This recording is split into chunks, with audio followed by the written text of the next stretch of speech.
Hey guys, welcome to Juicy Tea, where I read out the best stories on Reddit, so you don't have to.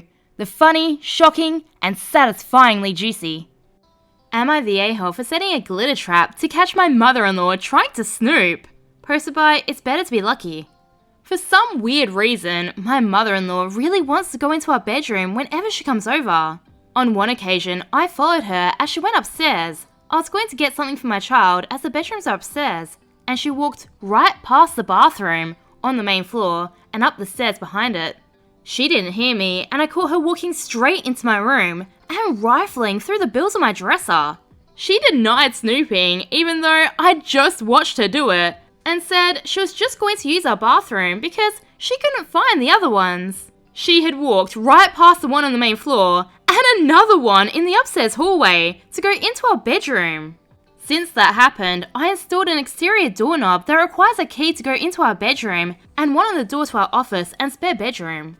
However, she still always forgets where the bathroom is and tries the bedroom and office door. This really ticks me off. My husband says that I just get annoyed at this because everything she does drives me crazy, and since we put locks on the rooms we don't want her in, there isn't really a problem anymore. Well, over the holidays, we had my in-laws over for dinner, and before they came, I was searching for the bedroom keys. We hadn't used them in a while since we only lock the doors when my mother-in-law comes over. My husband told me that we didn't need to lock the doors since she wouldn't try to get into the rooms, and I insisted that she would because she loves to snoop. We went back and forth and decided to cover the doorknobs in a super fine glitter to see if she tried them. I did this once before when my husband didn't believe me about the snooping to prove that she'd been in our rooms. Last time she ignored the glitter and we didn't say anything about it, but then my husband couldn't deny that she tried to snoop. So this time I covered the knobs in glitter, and for the office I went a touch further and rigged a little folder of glitter over the office door. I left one side open, French doors, and it was set so if you walked into the room, you'd get absolutely covered in glitter. My husband went out of his way to show his mum the main floor bathroom when they got here, and specifically asked his parents and sister to not go upstairs. There's a baby gate, so the kids can't get upstairs either. Well, guess who had to go to the bathroom and somehow got covered in glitter and had it all over their hands and hair? She completely lost it and started screaming at me, so I yelled back, and now my husband is saying that I went too far and that I'm the a-hole. Mother-in-law also says I'm the a-hole, but sister-in-law says I didn't do anything wrong and that mother-in-law deserved it for snooping. Father-in-law is Switzerland. Apparently her car is ruined now because it's covered in glitter that she can't get cleaned up. So am I the a-hole? Update. My husband woke up and found this post. I think the comments have been an eye-opener. We're going to start couples therapy in January, so I think they'll be great for us. I'll also be ordering some cellulose glitter that's biodegradable and safer for future projects. If she comes over again, I'll set up a camera, or at least print out some fun fake documents so if she snoops again, she can at least find something interesting. I refused to cook and chilled with the men. Posted by Hate This Tradition. I dislike cooking. Don't get me wrong, I cook for survival, but it's not something I like or enjoy. At my in-laws, both my mother-in-law and my sister-in-law are stay-at-home partners and love to cook. Neither of their husbands lift a finger to help, and they like it that way. Before marriage, I was treated as a guest, but since my marriage 6 months ago, they expect, want, and demand that I cook with them. The first few times I went along with it, but I hated it. It took 5 to 7 hours to make the food and do the dishes. So when they planned a get-together for last weekend and discussed the menu, I suggested ordering in. This way, everyone can be more relaxed. They looked at me like I'd insulted them. I told them that they could cook, but to give me a list of what I should make, and then I'll just buy it. They said that's not how traditions work, and if I hate to cook so much, I can relax with the men. So, that's exactly what I did. Much to their anger. I helped setting the place and serving, but that was it. As we were eating, my husband commented on how good something tasted. Mother-in-law immediately went on about how I wouldn't be cooking anything for him. When he said he can cook for himself, sister-in-law chimed in with how her husband and dad never cooked a day in their life, how marrying a lazy woman like me has ruined his manhood. I looked at my husband and we both left. My mother-in-law and sister-in-law are blasting our phones over my arrogance and calling him spineless. Even my mum is taking their side now. But guess who doesn't care? Entitled Mum wants my house as payment for marrying her daughter. Posted by Eaten by the Argue, 1988. Hey Reddit, this is an ongoing show, so I'm putting this here so I can try and make sense of it. My wife's mother has been a narcissist her entire life, to the point where she ended up not going to our wedding because she didn't want to go to the city we both live in. I even offered to drive her here and put them up in a nice house for the week of the wedding, but she decided to surprise us with a wedding that she threw on the same day as our wedding without telling us ahead of time. Anyway, after almost a year of not speaking, she and my wife are trying to have a relationship. I'm not in favour because I've seen how she treats my wife, but my wife is grown up and I have to support her. Just over 6 months ago, my parents decided to give us their house, my childhood home, and we've been remodeling it. We moved in early this month, and my wife, with my blessing, invited her parents over to stay for a week so they could see their grandkids. We have twins, a boy and a girl named Luke and Leia, and to see the city we live in. Everything went fine until breakfast this morning when over coffee, my wife's mother-in-law from now on, drops a bombshell on me.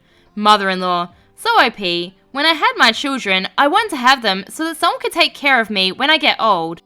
There's some history behind this related to why she fought so hard against my wife and I getting together, but that's another story for another time.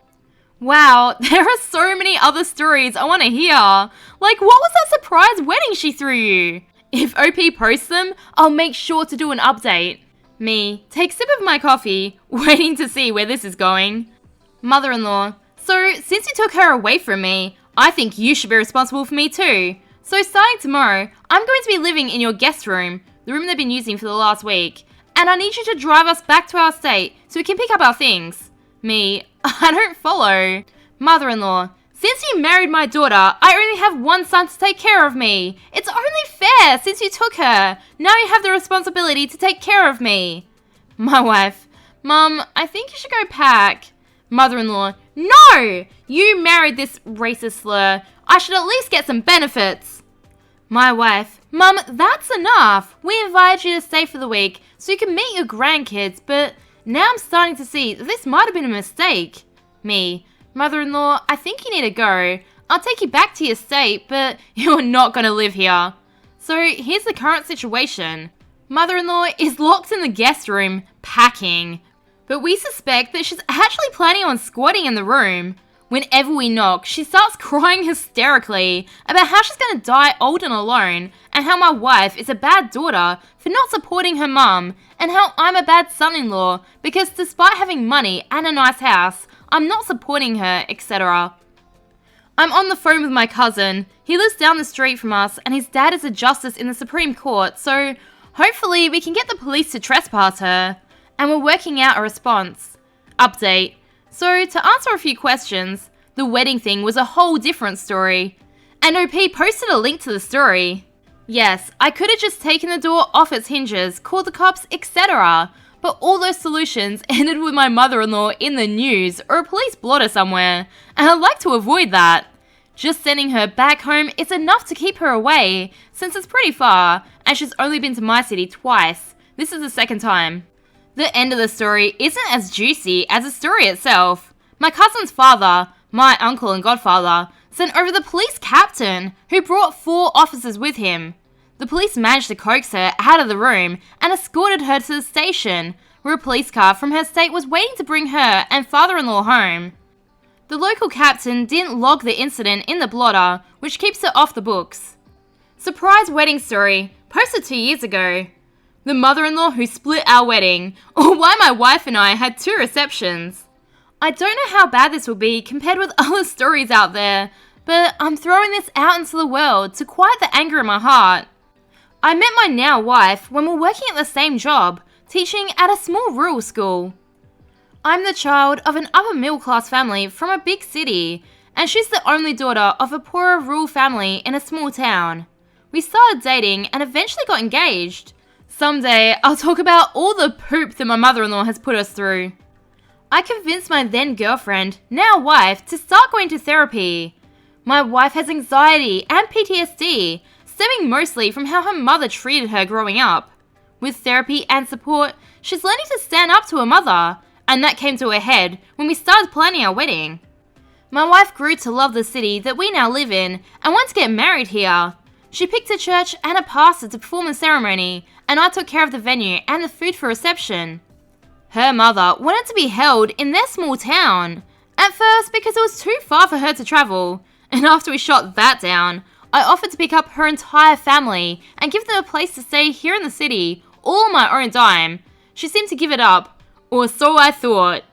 The day before our wedding, my wife started to get messages from people in her family and from her hometown asking about the venue and the start time.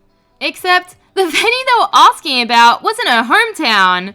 She told them it was here in the city, but they said that wasn't what her mother told them. Turns out her mother took it upon herself to arrange her own wedding for me and my wife, and thought she'd just tell us the day before our wedding, and we'd just agree to it and give up our plans of getting married in the city we live in. This was 6 months ago, and my wife and mother-in-law still haven't spoken in a non-fighting way. My wife says that mother-in-law is selfish and controlling. Mother-in-law says that my wife is ungrateful and should pay her back for what she spent throwing her own wedding and reception. Edit, to answer a few questions that came up. We both have very large families. For reference, I have over 300 cousins, uncles and aunts. Because of the COVID restrictions, and not wanting to be one of those people, my wife and I limited our guest list. What mother-in-law did was invite people from my wife's family who weren't invited, as well as people from their small town, to attend mother-in-law's fake ceremony. Her hope was that she'd drop this on us the day before, and hope that my wife and I, my entire family, our friends and loved ones would just agree that her ceremony was better, and we'd just uproot our wedding and go to the one that she held. But did you? What actually happened? The story just ended there, but down in the comments, I found OP's response to this question. We did not. We threw a second reception a month later for people who couldn't make it, for whatever reason. Implied side-eye at mother-in-law. Remember, I post new content every day, so subscribe for more juicy tea.